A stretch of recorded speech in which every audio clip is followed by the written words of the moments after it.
샬롬 3월 11일 매일 말씀 묵상입니다. 벌써 주말 아침이 밝았습니다. 한 주간이 참 빠르게 지나가는데요. 오늘 이 아침에도 하나님께서 우리에게 새 생명을 주셨듯이 우리 영혼, 우리의 생각, 모든 부분들이 하나님께서 주시는 새로움으로 가득 찬 그런 시간 되시길 축복합니다. 한 주간 동안 많이들 피곤하시고 또 지치시고 어려운 일도 많으셨겠지만 이 아침만큼은 하나님께서 주시는 그 능력이 그 회복이 있는 그런 시간 되시길 소망합니다. 오늘 계속해서 예수님의 사순절 묵상 함께 나아가겠습니다. 오늘은 마태복음 4장 1절부터 4절 말씀을 통하여서 시험 받으신 예수님을 함께 묵상하고자 합니다. 제가 본문 말씀을 읽겠습니다. 그 즈음에 예수께서 성령에 이끌려 광야로 가셔서 악마에게 시험을 받으셨다. 예수께서 밤낮 40일을 금식하시니 시장하셨다. 그런데 시험하는 자가 와서 예수께 말하였다. 내가 하나님의 아들이거든 이 돌들에게 빵이 되라고 말해보아라. 예수께서 대답하셨다. 성경에 기록하기를 사람이 빵으로만 살 것이 아니라 하나님의 입에서 나오는 모든 말씀으로 살 것이다 하였다. 아멘. 오늘 예수님께서 침례를 받으시고 침례를 받으신 이후에 바로 나타난 장면입니다. 침례를 받으신 이후에 하나님께서 예수님을 이제 공식적으로 예수님께서 하나님의 아들로서 이 땅에서 사역하시는 그 사역자로서 대리자로서 선포하신 그 사건 이후에 오늘의 말씀이 이어집니다.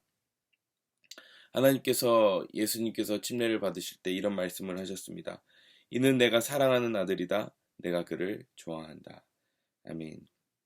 이 말씀은 예수님께서 하나님의 아들이심을 공식적으로 선언하는 그런 말씀이며 예수님이 이 땅에 하나님의 대리자로 오셨다는 것을 만인에게 공표한 일종의 대관식과 같은 그런 시간이었습니다. 예수님 또한 예수님은 침례를 받으실 필요가 없지만 이렇게 침례를 받으신 이유는 우리 또한 침례를 받을 때 예수님처럼 구원받은 것뿐만 아니라 예수님처럼 이 땅에서 하나님의 대리자로서 살아가는 그 존재라는 것을 잊지 않으시게 하시려고 받으신 것입니다. 얼마나 놀라운 장면입니까? 예수님께서 이제 본격적으로 하나님의 아들로서 능력을 나타내시고 치유를 나타내시고 또 가르치시고 하나님 나라를 선포하시는 그 사역이 이제 본격적으로 시작되는 그 공식적인 시점이기 때문입니다. 자, 그런데 그 놀랍고 영광스러운 침례식 이후에 바로 예수님께서 광야로 가십니다. 참으로 아이러니하지 않을 수 없습니다. 우리가 생각할 때는 하나님께서 높이 세우시고 또 본격적으로 내가 너를 쓰겠다라고 선언하신 다음에 바로 놀라운 일들이 일어날 것 같은데 이상하게 광야로 간다는 것입니다. 광야로 가는 것, 정말 이 광야로 가는 것이 우리가 보기에는 참으로 마음이 불편할 수 있습니다.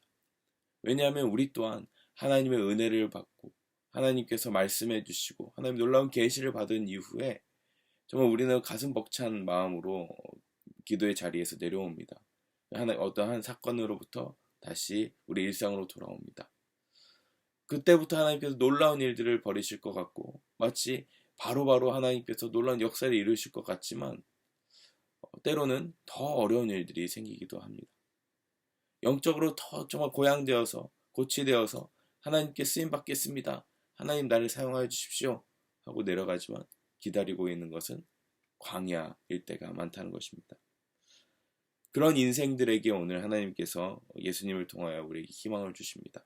왜냐하면 그 광야는 우리가 뭔가 잘못하거나 우리가 뭔가 하나님 앞에 눈에 잘못 났기 때문에 눈밖에 났기 때문에 일어난 일이 아니라 특별한 목적이 있는 광야라는 것입니다. 오늘 4장 1절에 보면 이렇게 표현되어 있습니다. 예수께서 성령에 이끌려 광야로 가셔서 이렇게 말씀하십니다. 성령에 이끌려서 광야로 가셨다. 참으로 참 마음이 편하진 않죠. 아니 성령으로 이끌리면 정말 좋은 일이 있고 탄탄대로고 정말 우리에게 좋은 일들만 가득할 것 같지만 성령께서 때로는 우리를 광야로 이끄신다는 것입니다. 그 목적이 무엇입니까? 이렇게 되어 있습니다. 예수께서 성령에 이끌려 광야로 가셔서 악마에게 시험을 받으셨다. 시험을 받기 위해서 광야로 가셨다는 것입니다. 예수님께서 광야로 가셔서 무엇을 하셨습니까? 광야로 가는 것만 해도 힘든데, 이 상황조차도 어려운데 예수님께서는 그 가운데서 밤낮 40일을 금식하셨다고 이야기하십니다. 아니, 광야로 간 것만으로 해도 우리가 부족한데 40일 금식을 했다는 말입니다. 우리가 도저히 흉내낼 수조차 없는 이런 일들을 예수님께서 행하셨다는 것이죠. 밤낮 40일을 금식하니 어떠셨습니까? 금식으로 인해서 시장하셨습니다. 배가 고프셨다는 거죠. 광야 가운데 정말 하나님의 공급하심, 만나와 외출하기도 경험해도 부족할 판에 금식을 통하여서 자신의 배를 줄인 상태로 의도적으로 이끄십니다. 왜 그러셨을까요? 그것은 바로 하나님의 말씀을 듣기 위해서 그렇게 행하셨던 것입니다. 왜냐하면 광야는 구약에서도 계속해서 이스라엘 백성들에게 나타났던 광야의 메시지가 무엇입니까? 광야 가운데 전적으로 하나님께 의지하는 그곳, 전적으로 하나님께 의지하면서 듣게 되는 하나님의 말씀이 있는 그곳, 그곳이 바로 광야인 것을 예수님이 너무나 잘 아셨기 때문입니다. 그래서 예수님은 그곳에서 더 분명한 하나님의 어떤 말씀을 경험하기 위해서 40일 금식을 하셨던 것입니다. 금식한 이후에 시장하셨다고 하십니다. 정말 하나님의 음성을 듣기 위해서 금식하고 기다렸는데 들리는 음성은 무엇이었습니까? 갑자기 시험하는 자가 왔다고 합니다. 시험하는 자가 와서 예수께 말하였다. 네가 하나님의 아들이거든 이 돌들에게 빵이 되라고 말해보아라. 하나님의 말씀을 기다린 그 예수님 앞에 나타난 것은 사단의 속삭임이었습니다. 광야 가운데서 그 극심하고 정말 건조하고 배고프고 물도 없고 메마른 그곳에서 하나님의 말씀만을 기다렸는데 기다린 그 이후에 나타난 것은 무엇입니까? 바로 사단의 유혹이었던 것입니다. 정말 극도의 광야 가운데서도 극도의 고통 가운데 있었던 그 예수님 앞에 있었던 것은 나타난 것은 다름 아닌 사단의 시험이었던 것입니다. 3절에 보면 이렇게 되어 있습니다. 시험하는 자가 와서 예수께 말하였다. 우리가 광야 가운데 있고 여전히 그 광야 가운데서도 하나님의 말씀을 따르기 위해서 또 하나님의 뜻을 분별하기 위해서 많은 분들이 노력하고 애쓰고 계실 것입니다. 그런데 정말 분명한 하나님의 말씀이 들리지 않을 때가 있습니다. 분명한 하나님의 뜻이 나에게 나타나지 않을 때가 있습니다. 그리고 심지어 그 가운데서 나타나는 것은 다름 아닌 시험하는 자가 와서 나에게 이 모든 과정을 헛되게 할 만한 그 모든 유혹들이 우리에게 나타날 수 있다는 것입니다. 사단이 유혹한 것은 이것이었습니다. 네가 하나님의 아들이거든 이 돌들에게 빵이 되라고 말해봐라. 배고프면 먹어야지. 지금 왜 그 고생을 하고 있냐? 왜 의도적으로 지금 이 어려운 때에 지금 너가 먹고 살아야 될 텐데 왜 너가 지금 먹는 것까지 하지 않고 그렇게 절제하면서 이렇게 미련하게 살고 있느냐? 라고 유혹하는 것이죠. 너 하나님의 아들 아니냐? 빨리 기적을 행해서 이걸 빨리 빵으로 바꿔보아라. 그때 예수님께서 뭐라고 말씀하십니까? 4절에 이렇게 기록되어 있습니다. 성경에 기록하기를 사람이 빵으로만 살 것이 아니라 하나님의 입에서 나오는 모든 말씀으로 살 것이다 하였다. 아멘. 예수님은 분명히 말씀하십니다. 사람이 빵으로만 사는 것이 아니라 하나님의 입에서 나오는 모든 말씀으로 살 것이다. 이 말씀을 인용하셨습니다. 신명기 8장 3절에 나온 이 유명한 말씀. 우리는 광야 가운데 있을 때 빵으로 사는 것이 아니라 정말 내가 광야 가운데 먹고 살기 위해서 그것을 찾기에 급급하는 것이 아니라 광야에 있으면 있을수록 우리가 추구해야 되는 것은 무엇입니까? 바로 하나님의 말씀이 무엇인지 추구해야 된다고 예수님은 말씀하고 계십니다.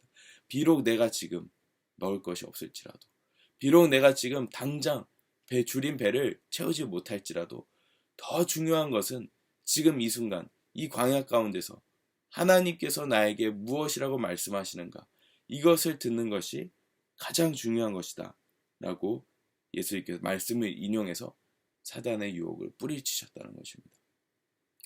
저와 여러분 가운데 힘들고 어려운 광야의 삶이 있을 수 있습니다.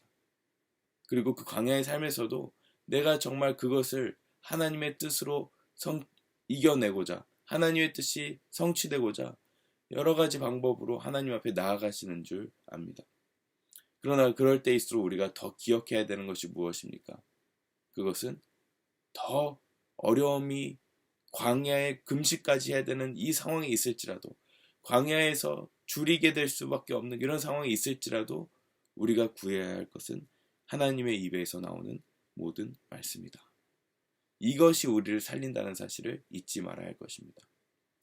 오늘 광야 가운데 지금 걸어가시는 분이 있으십니까?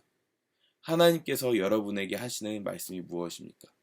이 광야의 자리 가운데 있는 우리에게 하시는 주님의 분명한 말씀은 무엇입니까? 그 말씀을 분별하시고 들으시는 그 축복이 있으시길 기도합니다. 오늘 이 아침에 하나님께서 광야 가운데 있는 우리에게, 또 광야 가운데서 하나님 찾으며 정말 애쓰고 있지만 배가 줄인 상태로까지 갈 수밖에 없는 이 상황에 있는 우리에게 하나님이 지금 이 시간 주신 말씀 무엇인지 들으시는 축복이 있으시길 기도합니다. 이 축복이 우리 가운데 있을 때 우리가 광야를 통과하는, 광야에서 죽는 세대가 아니라 광야를 통과하는 세대가 되게 될 것입니다. 그 결말을 우리가 바라보면서 예수님께서 이 광야 가운데 이기신 이 능력의 말씀들, 능력의 기도들, 이것을 우리의 삶 가운데도 경험하시는 그런 일들이 일어나시길 축복합니다. 기도하겠습니다. 하나님 아버지, 지금 이 시간 광야 가운데 걸어가는 분들이 많이 있습니다. 이 광야 가운데서 하나님을 의지하고자 몸부림치며 애쓰는 성도님들, 애쓰는 미랄 가족들이 있습니다. 하나님, 정말 이 광야 가운데 있는 저희들에게 하나님 광야에서 그냥 끝나는 인생 되지 않게 하여 주시고, 하나님 이 광야 가운데서 하나님께서 하시는 말씀이 무엇인지를 우리에게 분명히 알아서 예수님께서 이 신명기 말씀을 통하여서 시험하는 그 사단에게 정확하게 반박하시며 이겨내셨듯이 우리도 또한 말씀으로 하나님께서 이 시점 가운데 하시는 주님의 뜻을 발견해내는 그 축복을 우리에게 허락하여 주시옵소서. 그래야 해서 이 광야에서 그냥 우리 인생이 끝나는 것이 아니라 광야를 통과해내는 하나님 그 능력의, 하나님 그 축복의 인생이 될 수 있도록 우리 모두를 이끌어 주시옵소서. 감사드리며 예수님 이름으로 기도합니다. 아멘.